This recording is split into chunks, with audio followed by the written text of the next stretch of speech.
Okay, so here's the topic for today, which is subjectivity, positionality, reflexivity, and trustworthiness. Now, this is something which I always talk about and something which every qualitative examiner who comes for your proposal defense or your final defense will want to ask you. This is because for qualitative research, these are the words which are very, very important. And these words, again, like I told you, words are loaded. Words have a lot of meaning attached to them.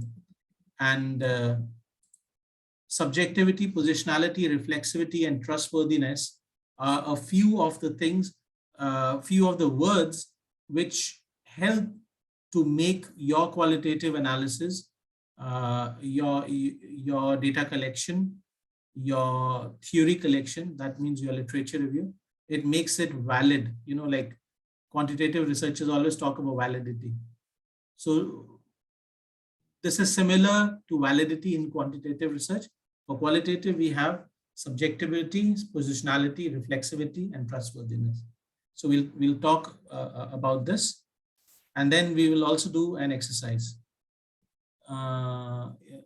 Okay, somebody's camera is not working. Okay, no worries. We try and work without the camera for you. Okay, let's continue this topic.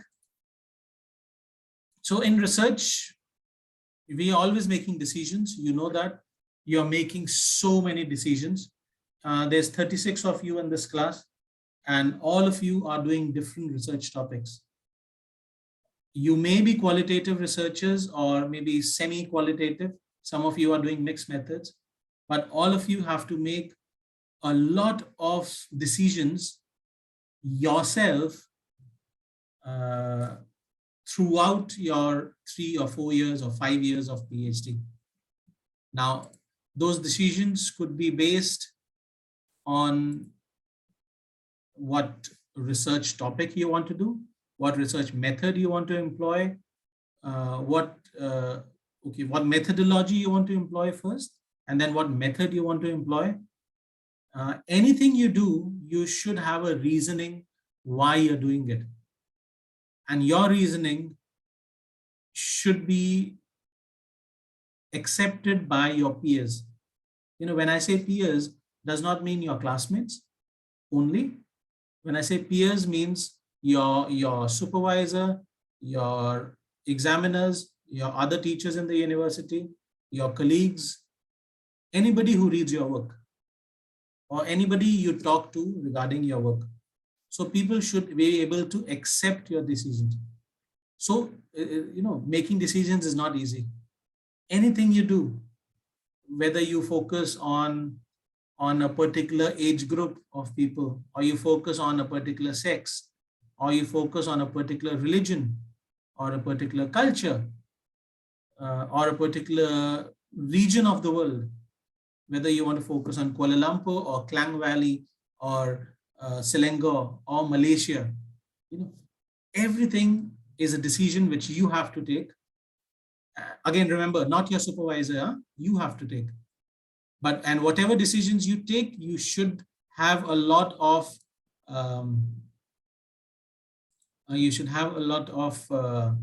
reasoning behind it. You should be able to explain to people why you've done this. That also means because of those decisions, because whatever decisions you're making, there are also things that we will not see. That means you made a decision. Let's say you made a decision of talking to young people in Klang Valley, Malaysia, whatever is your research topic. Let's say you're doing a research on young people in Klang Valley, Malaysia. That means in your research, I will only know the perspective of young people in Malaysia, not about middle-aged people like me or older age people like, you know, other people in Malaysia. So that means you have chosen one group of people, and because you've chosen one group, you have rejected another group. So that means there are things which I will see as a reader, as an examiner, as your peer, but there are also things which I will never see. So these decisions are very, very important. Even after your data collection, when you start writing your thesis, when you start doing your analysis chapter, when you start writing your findings, you decide what to show to the world and you decide what to hide from the world in your thesis. You know, when you go for ethnographic data collection, you may spend 1 month to 1 year to 5 years with a group of people. For my PhD, I spent nearly 4 years with a group of people. So I saw a lot of things, but I did not write everything which I saw in my thesis. I made decisions. And when I made decisions, I showed you some things, and I decided I don't want to show you some things. You means my reader. I decided, okay, these are the things I want to highlight, but these are the things which I think are not important to be highlighted in my thesis. That means I is very important here. That is why in qualitative research, I enjoy when people write in first person. And all modern qualitative researchers would love for you to write in first person, because you are very, very important in qualitative research. You are not outside the box. You decide what people will see. Going ahead, this also means that the research results will always be biased by the choices you make. So you see, even, like in quantitative research, they always say, make sure there is validity, reliability, there is no biasness. But what I am telling you is there is always biasness when you do research.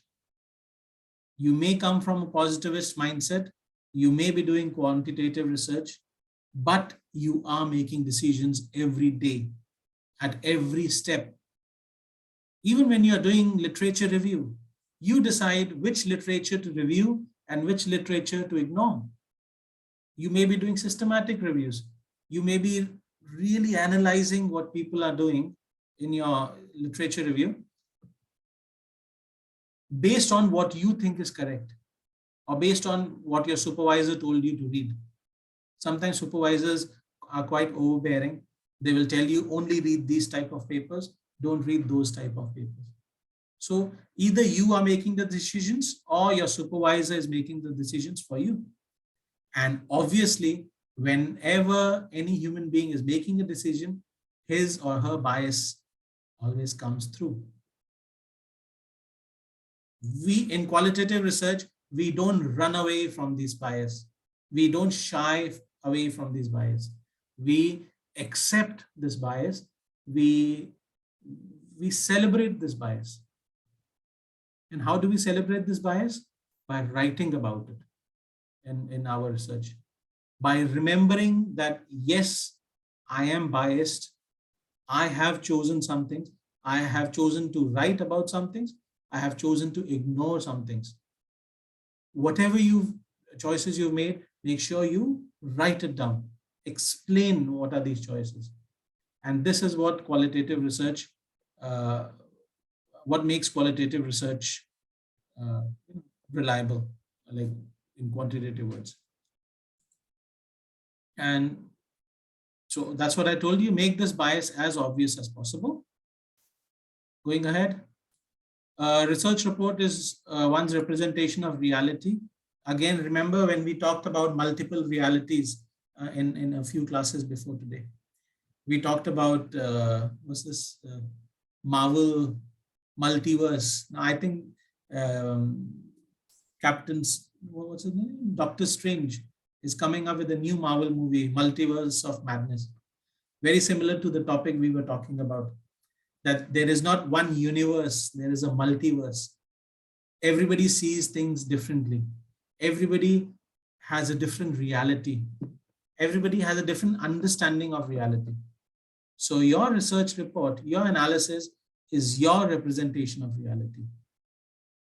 If I was doing your topic in your field with your group of people, the results may be different. because I am different than you. I am maybe a different age, I may be a different sex, I may come from a different religious background, cultural background, or, or educational background. So my representation of reality will be different than yours.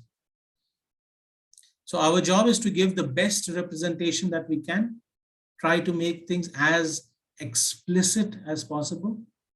That is why people, we talk about thick descriptions. You write things so much in detail, you make it like a movie, make things very, very explicit.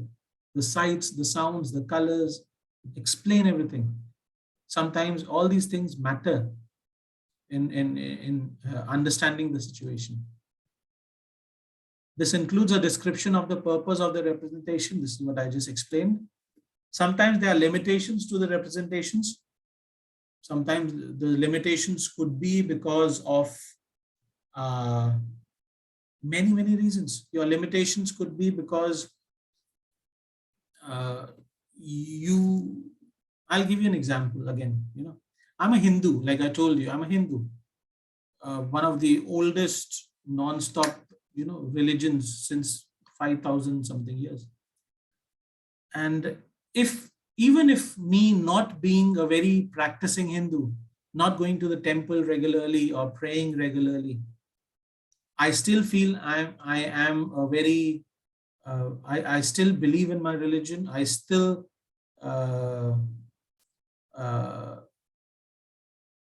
take pride in my religion, just like everybody does. So when I do that, if I see something, remember I did research on religious tourists, people who, from one of the sects of Hinduism. So sometimes when I write some things, I may, again, my religious bias may emerge, and I may have hidden some things which I did not want the world to read. And see, again, I'm making myself very vulnerable when I say this. Sometimes I may have seen some things which I think if I write down about this, maybe people will not like it. So I would choose to ignore those things.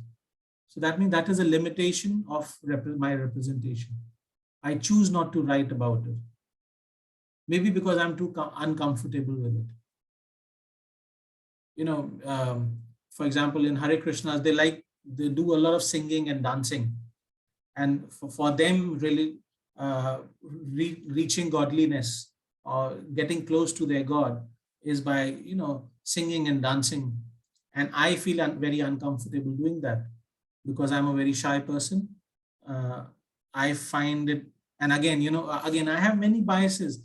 I'm fat, I'm ugly, I feel uncomfortable, as a fat person, I have a huge stomach. I feel uncomfortable in my clothes. And then if I get close to these people, to the younger generation there, and they ask me to join them to dance, being a participant observer, they will ask me, come dance with us, feel the joy. It's for them, meditation is dancing. For many other sects in Hinduism, meditation is yoga, for example. For some others, meditation is just sitting quietly in a room and, thinking of nothing, emptying your mind. So everybody is different, even within my culture, even within my religion. So I have a lot of limitations. I chose to write about a lot of things. I chose to experience a lot of experiences. And I also chose to reject a few experiences. I said, no, I don't want to dance. I said no when they said, for example, okay, if you're a participant observer, that means you're a pure vegetarian. And no, I would go out, and when I'm free, I would go and eat a chicken roll or an egg roll in a shop somewhere. So I was not 100% participant, but I never wrote about this in my thesis because I thought maybe I don't want to write about it. Maybe this is not very important for me to write. That is what I felt maybe 5 years ago when I was writing. But now I realize that maybe I should have explored that part. Why did I become a participant observer? That means I have to be a religious vegetarian Hindu like them. And then suddenly I go out when I'm free on my Saturday, Sunday, I'm eating meat when I'm supposed to be following the Hare Krishna lifestyle. So maybe I should have explored that. Maybe I should have written a few pages regarding that um, experience which I was feeling, but I did not write about it. So that means we always have limitations of representation. And whatever limitations you have, you should be able to explain, explore, and understand. First of all, you need to understand yourself. What is happening to me? What am I experiencing with this group of people? And then you represent some things. You may not represent something else. You have to understand what you're doing.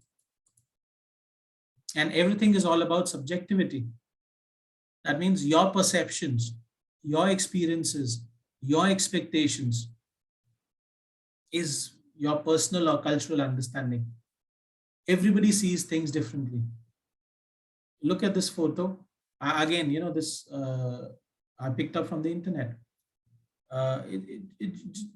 This explains subjectivity to me very well. An objective person would just see a tree, but a subjective person like qualitative researchers, we don't just see this as a tree. Maybe this person sees it just as a tree. Maybe this person sees it as a way of getting food or fruit. So this person just sees a tree. This person sees fruit, but this person sees money. Maybe this person says, oh, I'm going to earn money from this tree. So, this person is seeing something else. So what I'm trying to tell you is our perceptions, our experiences, our expectations are all based on our personal or cultural understanding. All of us are different. We come from different parts of the world. We have different religions, different cultures, different realities, different, like Berger and Luckman says, social construction of reality is different for all of us. Our beliefs are specific to the person that influence and inform an individual judgment about truth or reality. So our personal cultural understanding and beliefs affect our perceptions, our experiences and expectations. And this is very, very important. When you write anything, when you write in your methodology chapter, when you explain your analysis, don't just explain about them. You don't forget that you are the one who's creating that universe. That is your universe, not your supervisor's universe. That is your universe. You have seen it. And you have chosen what to write from what you saw. So explain everything based on your subjectivity, based on your personal and cultural understanding. Again, this is a very beautiful page which I saw, which shows positionality. Everybody has different, for example, I see what I'm disposed to see.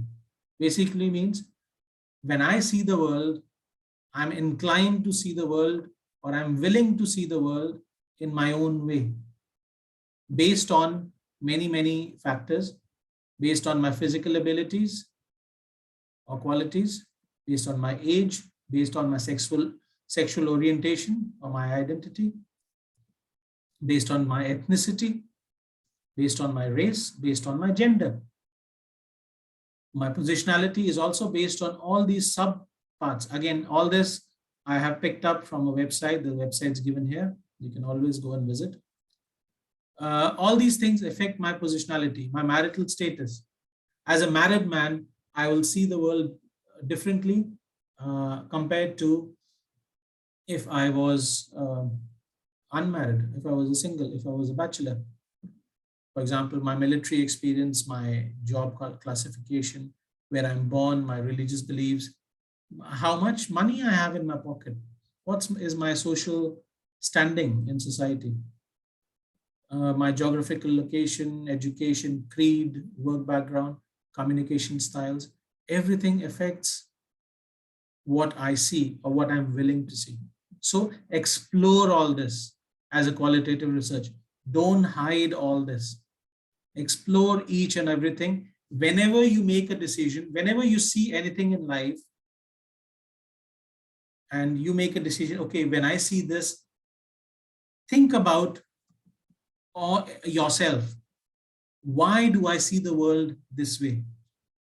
Talk about yourself in your analysis. I see the world this way because who I am. Explain that. Explain this page. Okay, if somebody is leaving, they can leave and then come back later, no problem. When I see something, it means that I also do not see other things. Again, this is what I told you earlier. This is all about what you want to show and what you do not want to show. When you are seeing some things, that also means you are not being able to see other things. Remember that example of that dress which I gave you, the white and golden dress. Some people see the world, the dress as white and golden. Some other people see the dress as blue and black. Same dress, but people see, it became very viral a few years ago, that golden and white dress. So that means you see the world in a particular way, and because you're seeing it in one way, you're not seeing the world in another way. Going ahead, the influence of positionality affects your research writing. It affects your data gathering. It also affects your analysis. The most important thing here is reflexivity. Today's topic is we are only talking about reflexivity. So since we studied design, again, these photos, whatever I put here, I pick up latest photos from the internet. These are all Google images. But whenever I put an image in my slide, that makes a lot of sense to me. So I'll explain this image to you in a bit. So since studying research design, data collection and analysis are to some extent a product of our positionality, it is crucial for the researcher that a researcher makes the influence and subjectivity as apparent as possible. Make it as explicit as possible. That's reflexivity. Be very reflexive in your analysis. Don't just analyze something and forget it. Because, for example, look at this slide. Again, I picked up this photo from the internet maybe half an hour before your class. Let me ask you, people, what do you see when you see this slide? Why do you think I put this slide here? Teresa, any idea? Because this picture explains that this is showing only the shoes, but the water here or the mirror here is show more like people and then building and plane and sky. Actually it's a reflexivity. So when we see ourselves, actually we can see deep actually what happened to us and how we see our participant. Interesting, very interesting. Lei Chen, what do you see when you see this photo?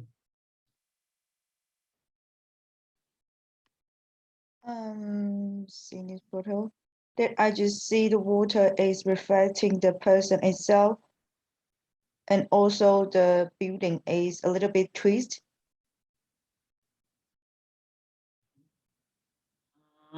Yunchi Yang, what do you think this photo represents? Yes, personally, I think that as a researcher that you can develop or to explore something that mirrors, that you can, it's like a mirror, that you can see something from others, or as things happen, that you can learn something like that. Interesting, very interesting. Okay, anybody else? Dennis? For my opinion, I believe that this particular picture represents a certain phrase which is common to us. One of it would be, there's light at the end of the tunnel. So maybe we see it's just a pool of water, but actually it reflects something greater beyond that. Mr. Low? Sorry? Interesting, Dennis. Mr. Lopeng here? I think without the reflection from the water, we can only see there's actually a broken tar road, something undeveloped. But when we reflect into it, you can see the reflection. Actually, the person is in the big city, in a very developed place. So I think sometimes there are two sides of the world, two sides of reality that you need to, only through reflection, maybe you can see the true pictures of it. Again, you see, we all say, now this is what you're doing here is basically you're looking at a photo and trying to analyze a photo. Many qualitative researchers also do that. Their data collection is clicking photos with the camera and then analyzing the photos. I just picked up this photo from Google 15 minutes before your class, 20 minutes before your class. Yeah, I like all your analysis, but what I am seeing here, again, we all see the world differently. What I want to see is, by reflexivity does not mean reflection, but reflexivity basically means how when you see the world, this man, obviously this man has clicked this photo. He's looking at this world. But when he looks at this world is, okay, he's looking at the road and the water. He's looking at the buildings in the water. He's looking at the plane flying in the sky, in the water. So the water is a reflection of the world. But something very important, the reason why I put this photo here is, he is standing in the photo. This is his own legs, and this is his own reflection. That means this world which this person is seeing includes him inside. Do you understand what I mean? This reflection is him in this world. So when he's analyzing this world, what I'm trying to say is he's not outside the box. This is not a scientific experiment. Qualitative research is not an experiment which you do in a petri dish with a microscope. You don't have coronavirus on a glass slide in a microscope and you're seeing from away. You are in there.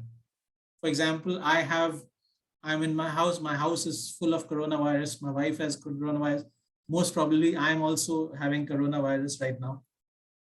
So I'm locked down in my house, in my room right now. So what I'm trying to tell you is, your reality, you're not outside the reality, you are in the reality.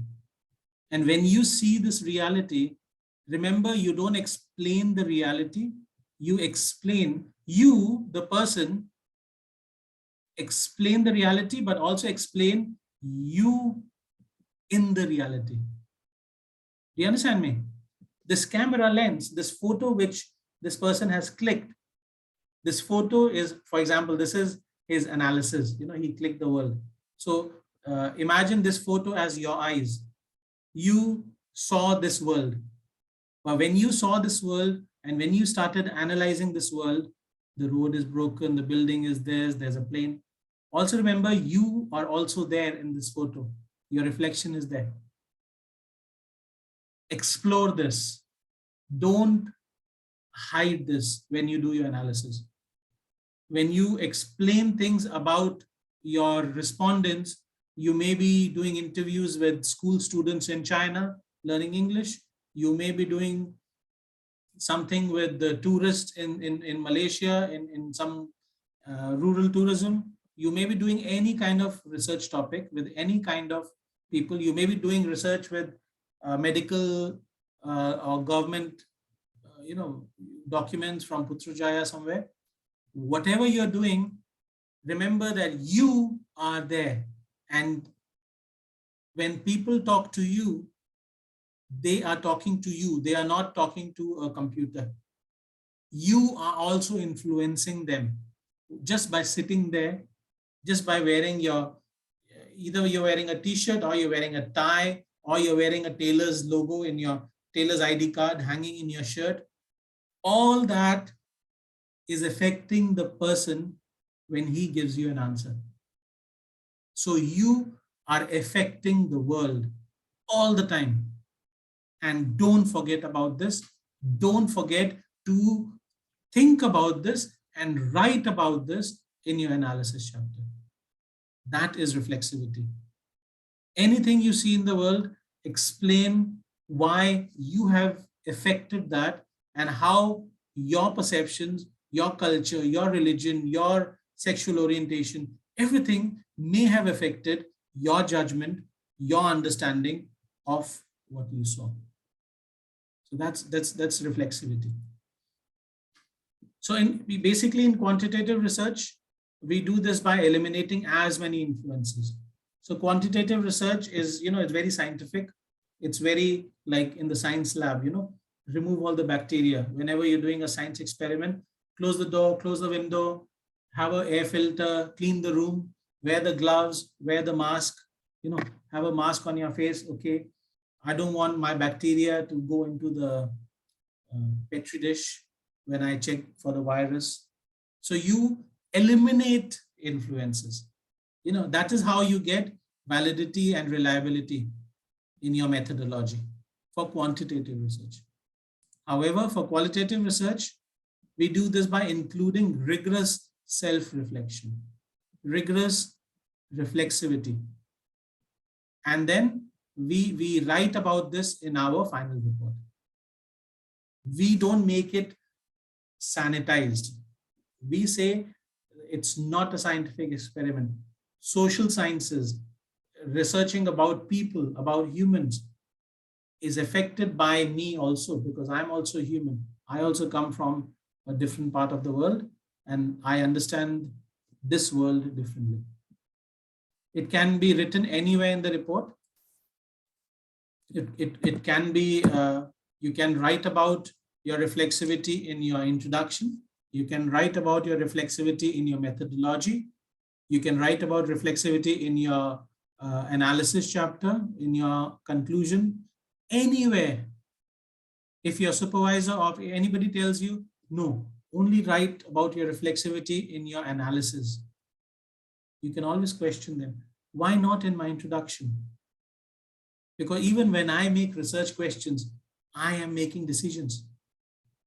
I chose to ask I chose to ask this for question and not this for question. I chose. So I can also employ reflexivity in the introduction chapter. I can explain why I chose these 4 questions. I chose, right? I, Mayuk Diwan, from India, speaking Hindi, having Hindu religion, eating meat, married, so many years old. So I wrote this based on who I am. I choose this 4 questions. These 4 questions were not given by God to me. They were not dropped onto my head from somewhere. I chose to research on these 4 questions. If you want, you could have chosen these 4. If somebody says, why did you choose these 4? Because that's me. That's what I want to research. Because maybe there's no research done in the past. Therefore, these are the questions I want to research on. Sometimes you will find examiners who will say, no, I don't think you should research on this. You research on this. Put this topic here. You have to be able to explain why you chose your topics. Remember, include rigorous self-reflection at all levels of your data collection. From today till the day you submit your thesis. And remember, everybody is affecting you, even me sitting here, showing you a presentation. I am scratching your mind. Maybe I'm opening your mind, maybe I'm closing your mind. Maybe you hate listening to my voice. Maybe that's affecting you. Maybe because you don't enjoy listening to my voice or looking at my face, maybe you will not enjoy my module. And maybe that will affect your choice of methodology. Write about it. Maybe you say, I don't like ethnography because Mayuk always keeps talking about ethnography. Of course, you cannot write that, but you explain in your own way why you don't like something.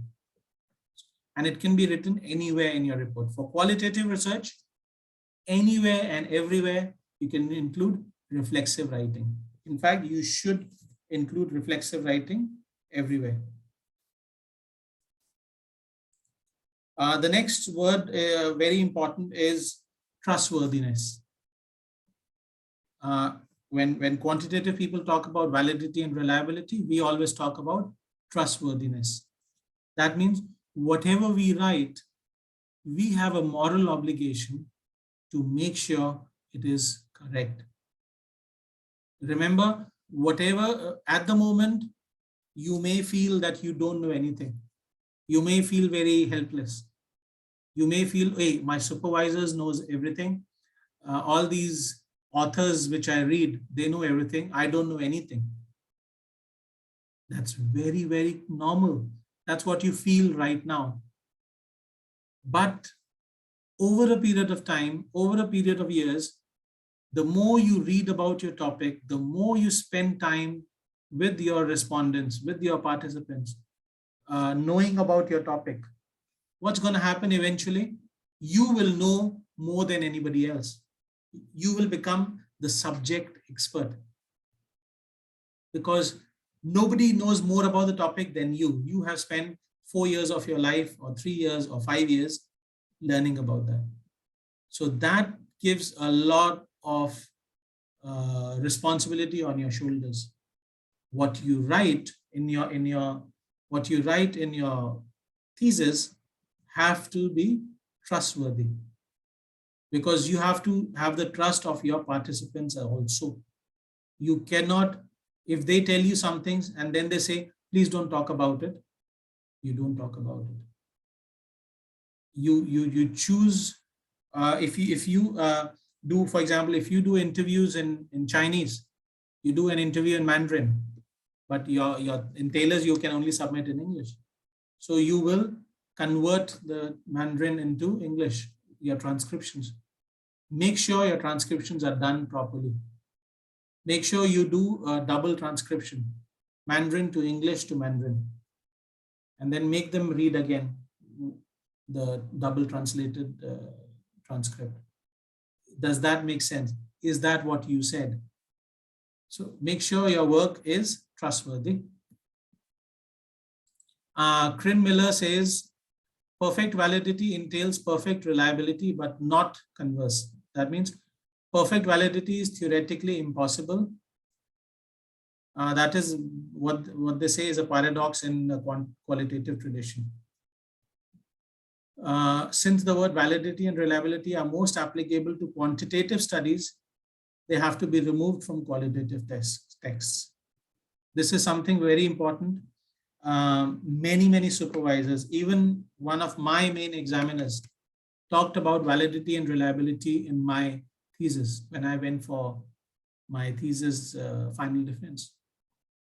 And I had to defend it, that I am not looking for validity or reliability. I'm looking for rigorousness, trustworthiness, authenticity, and goodness of fit in my thesis. So remember, if this word, you will hear this because the world is loaded with quantitative research. And researchers will throw these words on your face.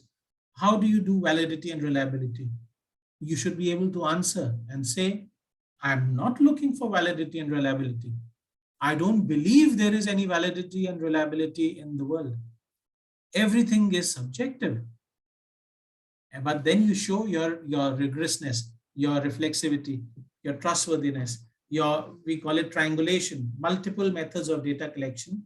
And then you prove by rigorous writing, thick descriptions, you prove why your data is trustworthy.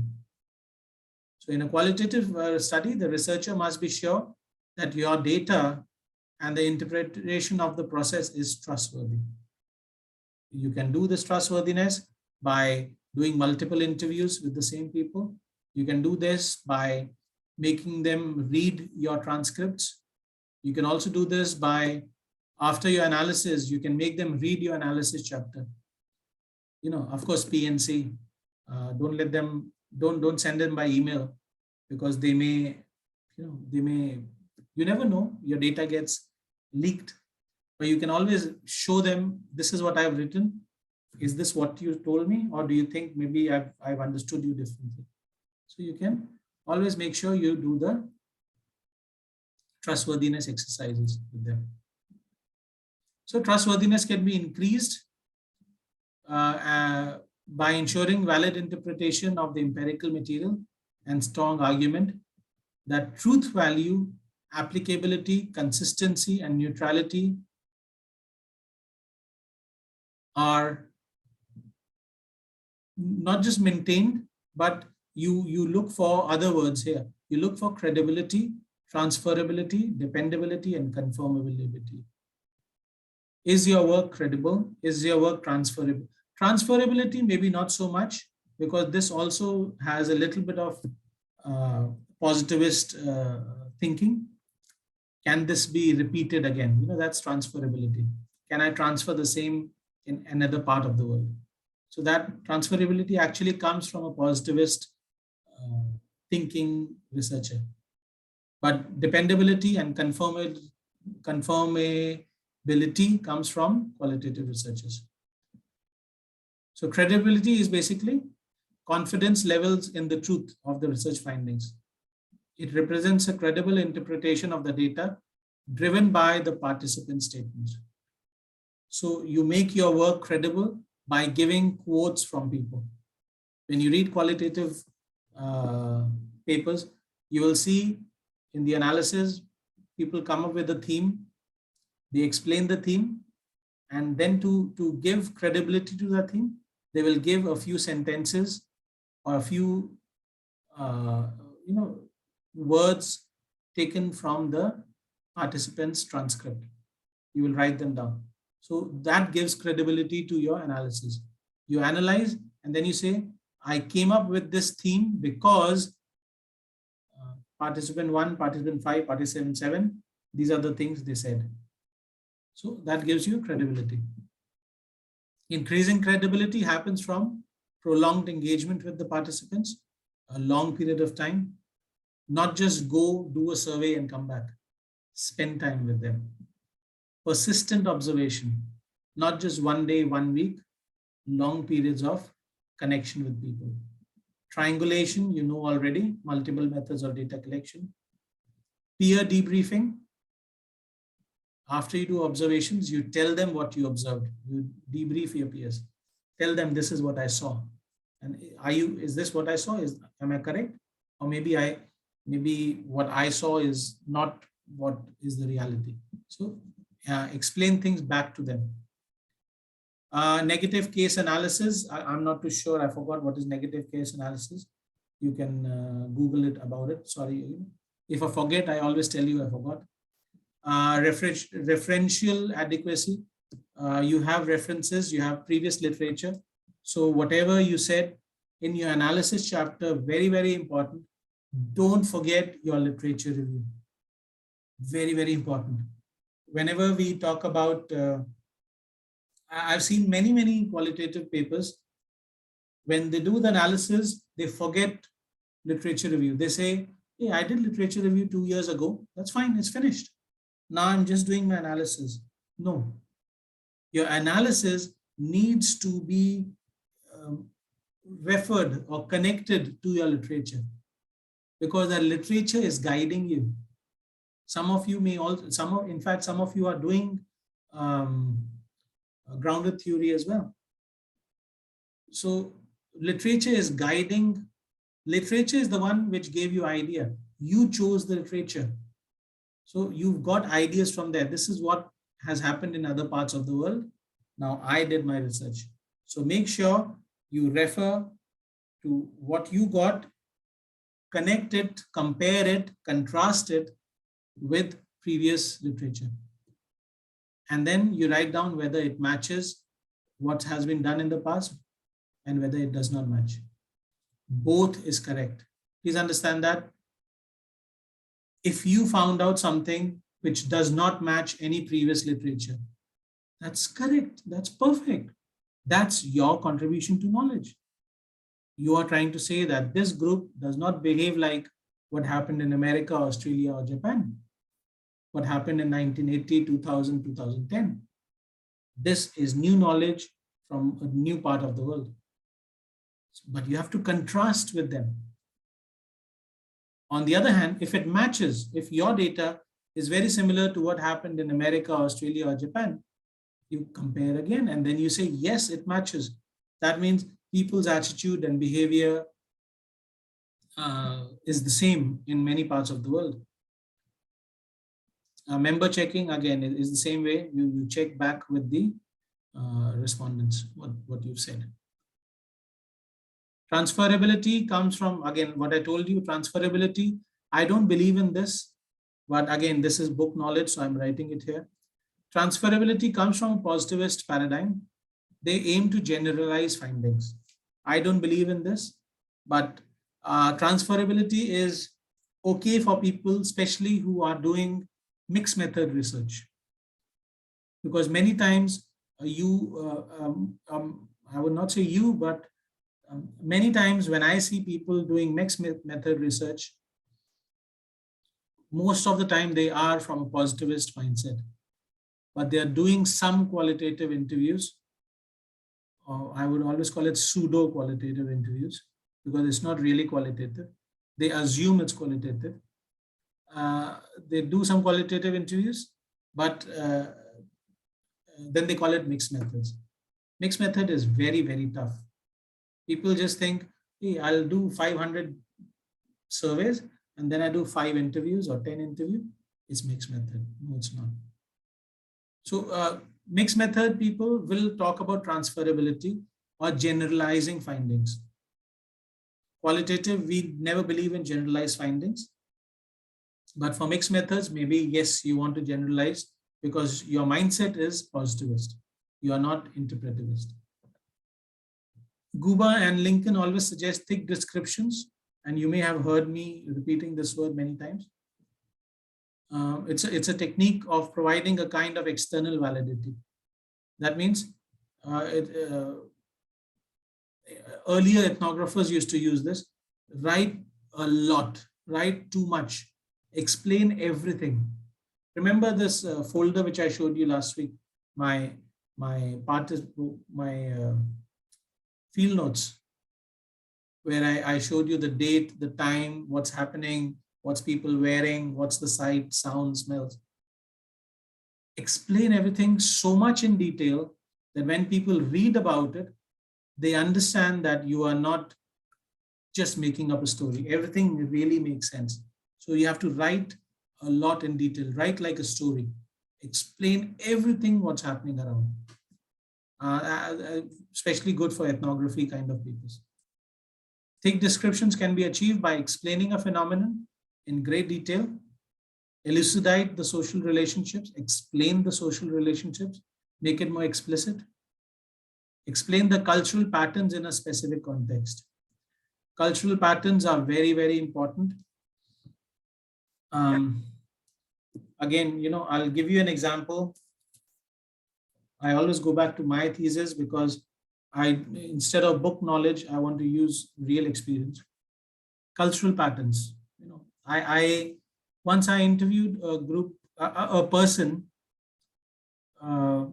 again in this religious order, this person had some standing in that group. He was in one of the management offices doing some kind of work. So he was in charge of something. So I went into his office. So the power structure was different. When I talk to a normal devotee, the power structure sometimes lies with me, sometimes lies with them, depending where we are, depending on how we approach each other, etc. But here the power was with him because it's his office. He's the boss. I entered into his office. And so I'm quite subordinate, sitting on a sofa, asking him questions. And he's busy. He's picking up the phones in between, talking to people in between, stopping the interview. So while I do that, I see some cultural patterns emerging. When I interview him, I'm not just looking for the answers to the interview. I am also a participant observer. I am observing how this Hare Krishna devotee is behaving in this context. So I see, remember I told you about what people say, what people do, and what people say that they do are completely different things. So I see him saying some things, but then when I see him doing something, when he's talking on the phone or when he's gossiping with somebody regarding somebody else, I see a contrast in what he says and what he does. So I see a lot of cultural patterns emerging within the culture which he belongs to. And then I had to make it more explicit, saying that this is the interview, these are the type of answers I got. However, it was hard for me to believe these answers because I saw these behaviors happening at the same time. These were the answers I was getting, but these were the social or cultural behavior which I saw, and they did not match. Answers are A, but the behavior is B. They don't match. So then I tried to explain it further. Of course, when I'm explaining, I'm also putting my observations. I feel pissed off looking at that. I feel a bit angry. I feel a bit let down. I feel that this is not the interview I want to do. First, I thought maybe I'll just scrap this interview. I don't want this. I'll delete this audio recording.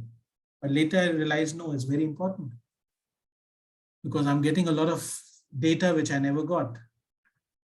So remember your observation, that's triangulation. What you see and what you hear are not the same. So explain the cultural or specific context. Every context would be different. Every human being would be different.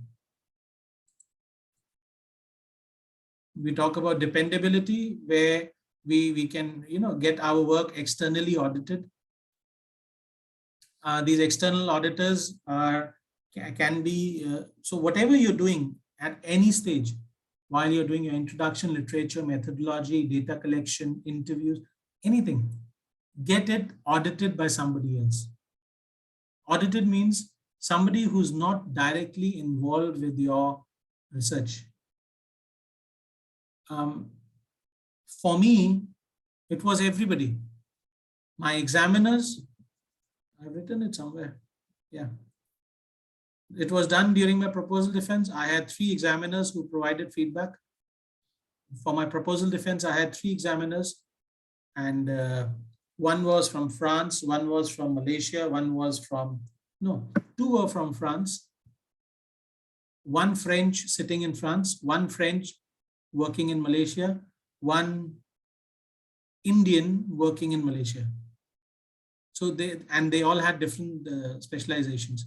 Some of them were in my field, some of them were in from my methodology. So I got perspectives on methodology, I got perspectives on field. They audited my work.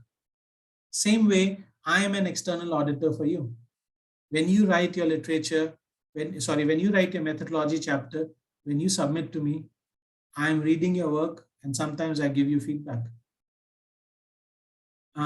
Your external auditor could be your wife or your husband or your boyfriend or your family member.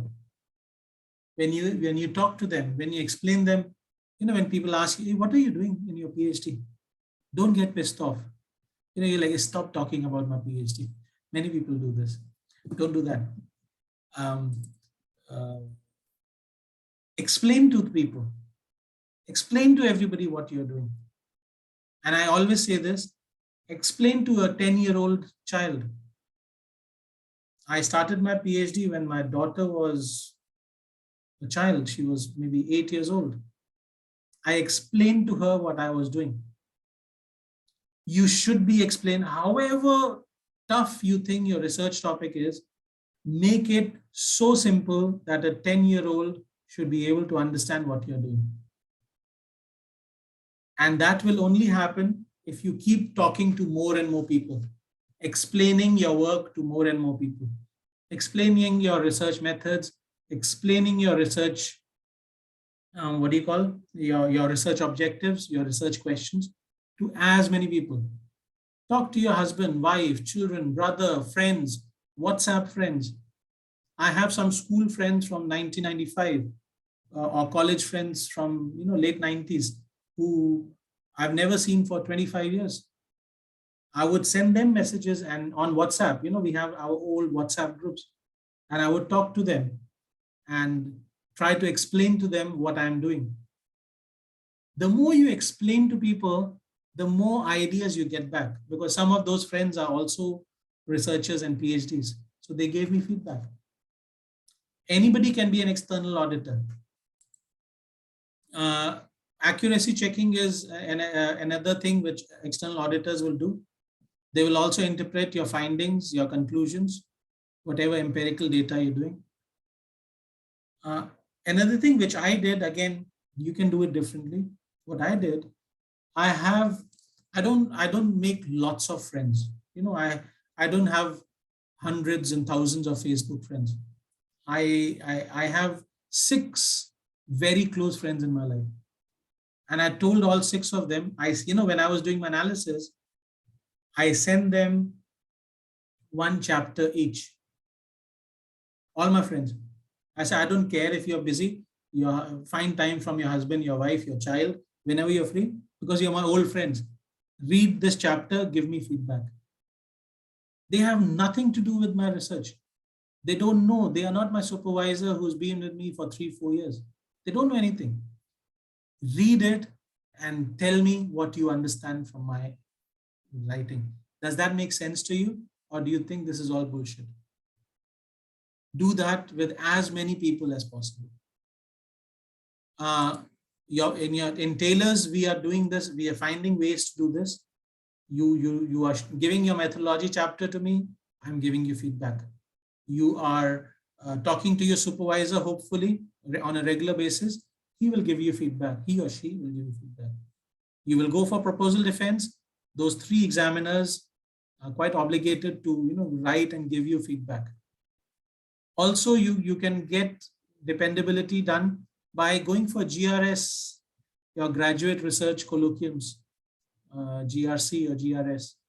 Do presentations there, get feedback from your peers, get feedback from other PhDs and masters by research students.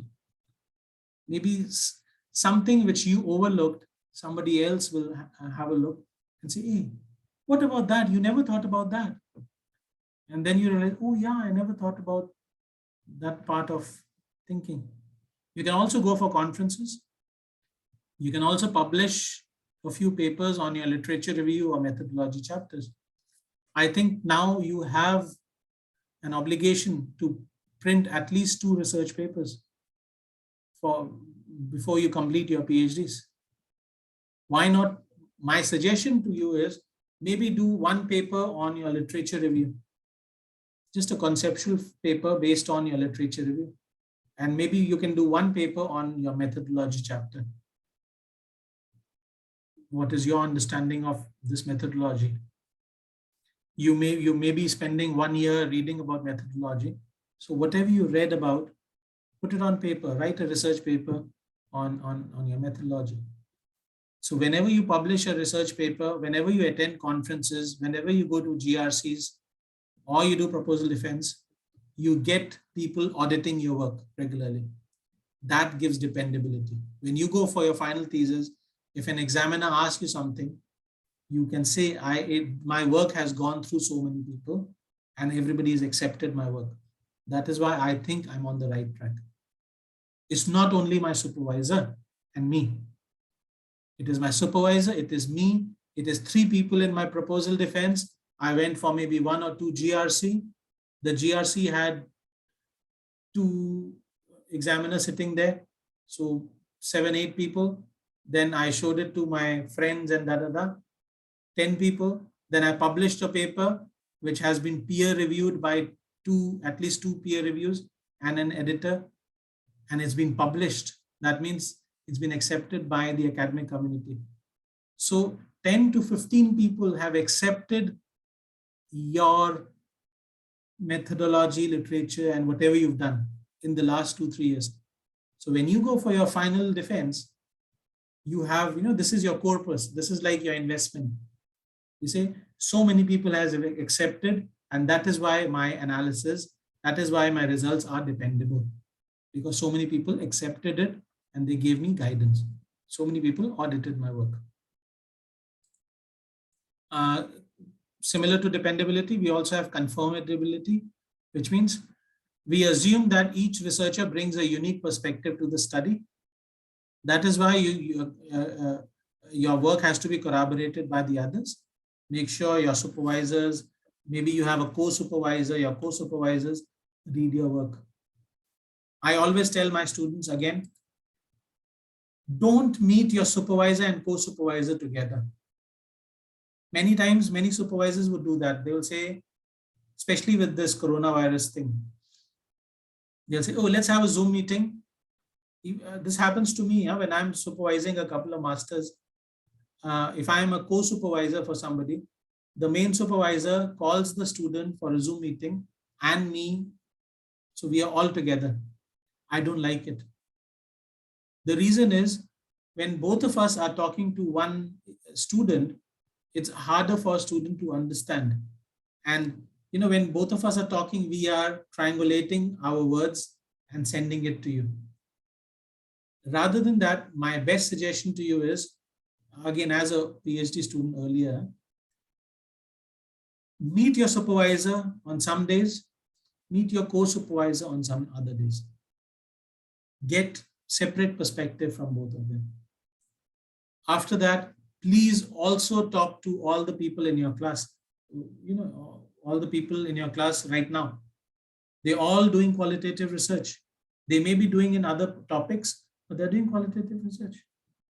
You can always give whatever you've written to somebody and say, please read and see whether I'm being reflexive. You can do that with each other. Another researcher can be the devil's advocate. Devil's advocate means try and find faults in your friend's work. Document your procedure. As a devil's advocate, you can actively search for and describe negative instances that contract prior observations. I had a friend of mine, again, what I told you, he was a PhD in something, I don't know, cochlear ear implants or something.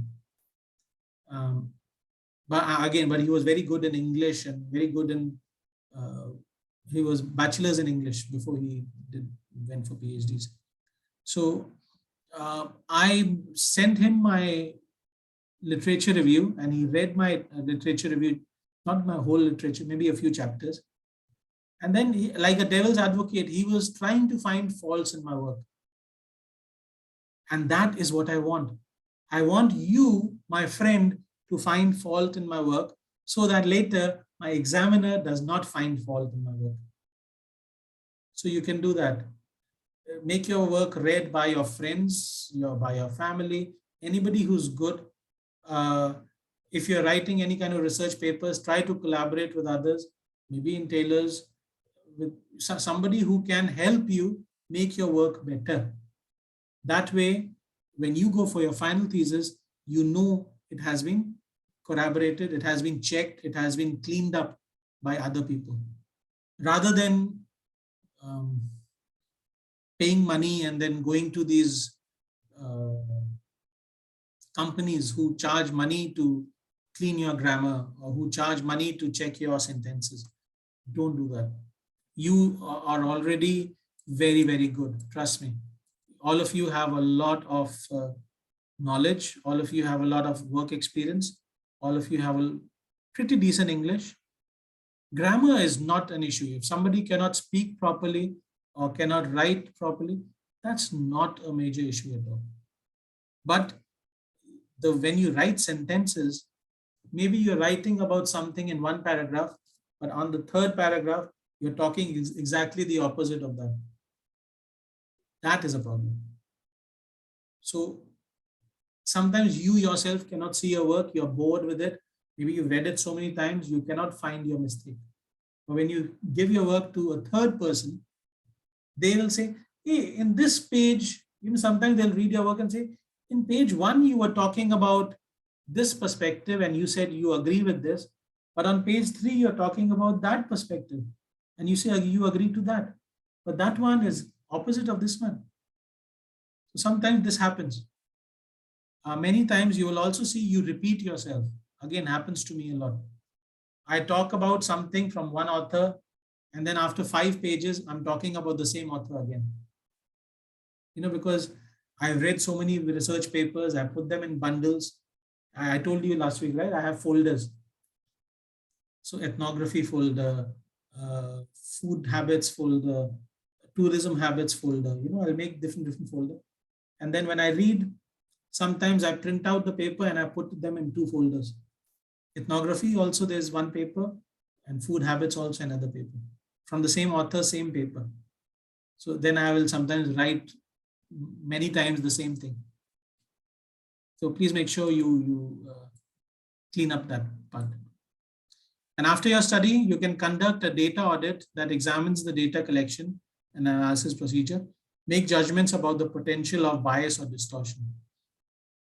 You will have to read your work again and again. You will have to find any biases which you have shown. And again, remember, don't remove the biases. Explain your biases. Quantitative people remove biases. Qualitative people say, yes, there is a bias. I agree that there is a bias. These are the biases because of who I am. Explain about yourself. And that's why we say, explain your reflexivity. Who you are represents how you see the world. Your political interest, your religion, your theoretical background, your social class, your gender, your research affiliation, your nationality, your age, all these affect who you are and how you see the world. So reflexivity is an attitude of attending systematically to the context of knowledge construction, especially to the effect of the researcher at every stage of the research process. Which means make sure the knowledge which you are constructing, the data which you are writing, you explain, you systematically explain how I'm coming up with this knowledge. What is affecting my analysis? What is affecting my understanding of the situation? Explain that, be very, very explicit. A researcher's background and position will affect what they choose to investigate. The angle of the investigation, the methods which you're using to do the data collection, the findings which you have found out and which you think are appropriate. That means I found some findings, I wrote it down. Mr. Lowe found the same findings, but he wants to write it in a different way because both of us are different. We come from different parts of the world, we see the world differently. So that means my angle of investigation may be different, your angle of investigation may be different. And framing and communication of conclusion, how you write your conclusions, how you frame your conclusions, how you come up with your themes, name of themes. Explain that because you came up with the theme based on your research questions. Somebody else may come up with a different name of the theme. And that may be because they come from a different perspective. So explain, explain, explain. The perspective or position of the researcher shapes all research, qualitative, quantitative, or lab science. So your perspective is very important. It's like the thing about is this glass half full or half empty? It's your perspective. Some people say this is half empty. They are correct. Some people say this is half full. They are also correct. So they both chose to see this world differently. You saw it as half empty. I saw it as half full. So that's being reflective. Huh? Okay, that's just a few slides, which a few places where I went. I'll put this in the video. You can always revisit my video again. Let me quickly stop the recording.